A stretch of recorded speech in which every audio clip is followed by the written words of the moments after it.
चला जाता है। कोई 40-50 का जा रहा है, कोई 80-90 का जा रहा है। जाना सभी को है। इसलिए जिस परिवार से कोई जाता है वो परिवार बड़ा दुखी होता है। जवान चला जाए तो और भी ज्यादा दुखी होता है, लेकिन जो चला गया वो वापस नहीं आता है। इसी के संबंध में महाकार्णिक बुद्ध के समय की एक बहुत बड़ी घटना, उसका मैं आपके सामने जिक्र कर रहा हूं।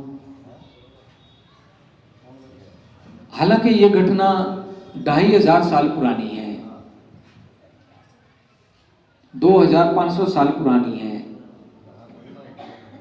लेकिन ये आज भी इतनी ही प्रासंगिक है जितनी ये 2500 साल पुरानी थी। महाकार्णिक बुद्ध की एक बार इसी प्रकार देशना हो रही थी और उसमें राजा के श्रेष्ठी का पुत्र, श्रेष्ठी होता था नगर में जो सबसे ज्यादा पैसे वाला है, वो राजा का दीवान श्रेष्ठी, उसका पुत्र था रटपाल। बहुत ज्यादा धन, सोना चांदी, बड़े बड़े महल बंगले, सभी लोग देशना में बैठे थे। नगर के बहुत सारे लोग थे। महाकार्णिक बुद्ध ऐसे देशना कर रहे थे। देशना का मतलब है महाकार्णिक बुद्ध के मुख से निकले हुए मानव कल्याण के शब्द। रटपाल भी उसी में बैठा था। जब देशना खत्म हुई, सभी लोग उठ उठ करके नगर की ओर जाने लगे, तो रटपाल वहीं बैठा रहा। उसने मन में सोचा कि जो बात महाकार्णिक बुद्ध ने बताई है, यदि किसी ने अपने कल्याण के साथ साथ औरों का भी कल्याण करना है तो ये घर गृहस्थी में रह करके नहीं हो सकता। यदि मैं भी क्यों न महाकार्णिक बुद्ध की ही तरह पात्र चीवर धारण करके और घर परिवार त्याग करके मैं भी क्यों न औरों के कल्याण के काम में लगूं।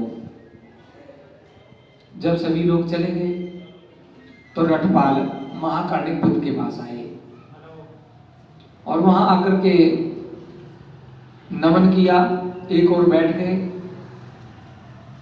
और उन्होंने महाकार्णिक बुद्ध से याचना की, हे तथागत, मैं भी आप ही की तरह पात्र चीवर लेकर के भिक्षु बन करके, इधर आ जाए, जगह पड़ी, सरक ले थोड़ा, एक लाइन उठ ले, बाकी सभी ना उठे, एक लाइन उठ ले, ज्यादा इसको लंबी ना करके बिल्कुल आपको समझ में आ जाए। तो रटपाल को माता पिता से अनुमति मिल गई और वो भिक्षु बन गया। राजा को भी पता चला कि वो रटपाल भिक्षु बन गया। भिक्षु बनकर के प्रशिक्षण के दौर से गुजर करके एक पारंगत भिक्षु होकर के रटपाल दोबारा से नगर में आया। नगर में आकर के गांव के नजदीक, उनके नगर के नजदीक एक उपवन था, उसमें विश्राम के लिए बैठ गए थोड़ी देर के लिए। और राजा को पता चला तो राजा उपवन में रटपाल को मिलने के लिए आया और उसने पूछा, भाई इनको बैठे रहने दे, और आए उनको बिठा देना, और आए ना उनको बिठा देना, जो बैठी है उनको बैठे रहने दो।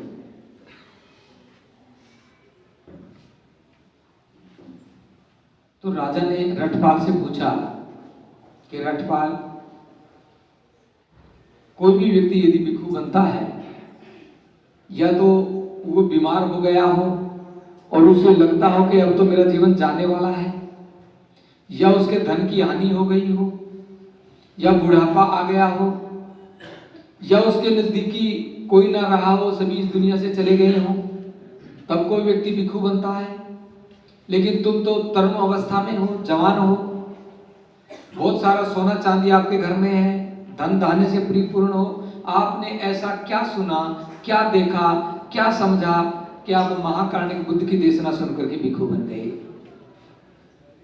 अब रटपाल राजा को समझा रहा है, राजा को बता रहा है। आप भी उसको ठीक से सुनना, आपको भी समझ में आ जाएगा।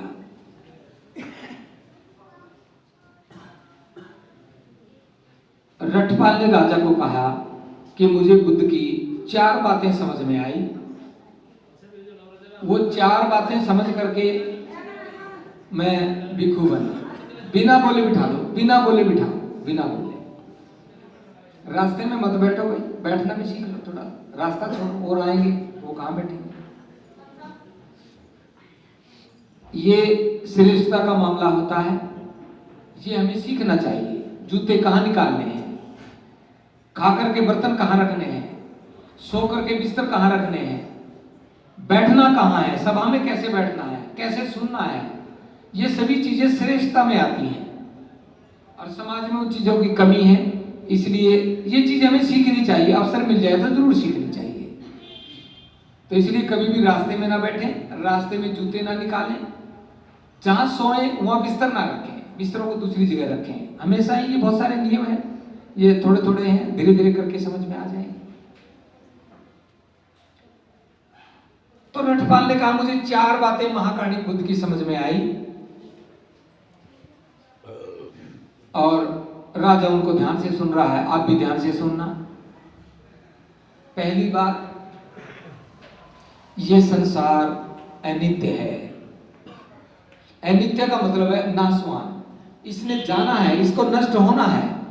जो भी चीज इस संसार में आई है उसको नष्ट होना है। ये पहली बात मुझे समझ में आई कि ये संसार अनित्य है, नाशवान है। व्यक्ति हर पल मरता रहता है, हर पल मरता है। किन्हीं भी 2 पलों में कोई भी प्राणी एक जैसा नहीं रहता।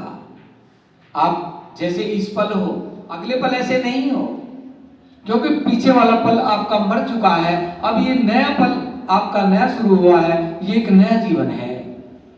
कोई भी एक पल आपके लिए आखिरी हो सकता है। इसलिए पहली बात मुझे ये समझ में आई कि ये संसार अनित्य है। ये हर पल मरता रहता है, हर पल बदलता है। दूसरा, हमारा कोई रक्षक नहीं है।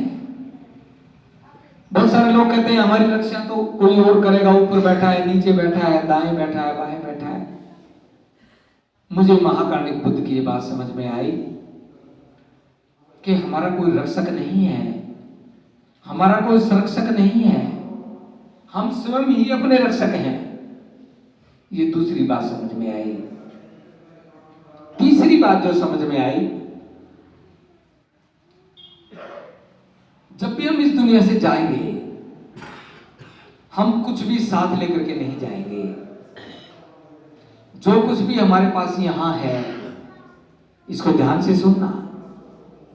ये मकान, ये महल, ये गाड़ी, ये बंगला, ये शान और शोहरत, ये पद और ये सब कुछ, भाई बहन, पति पत्नी, पुत्र पुत्री, जो कुछ भी हमारे पास है, ये सभी यहीं छोड़ करके जाना है। कुछ भी साथ नहीं जाना है। ये तीसरी बात मुझे समझ में आई। और चौथी बात मुझे समझ में आई, तृष्णाओं के वशीभूत व्यक्ति दुखी रहता है। जो हमारी तृष्णाएं हैं, हमारा जो मोह है, वही हमारे दुख का कारण बनता है। जब भी कोई दुनिया से जाता है, चाहे युवा अवस्था में जाए, चाहे बचपन में जाए, चाहे वृद्ध अवस्था में जाए, कुछ लोग रोते हैं।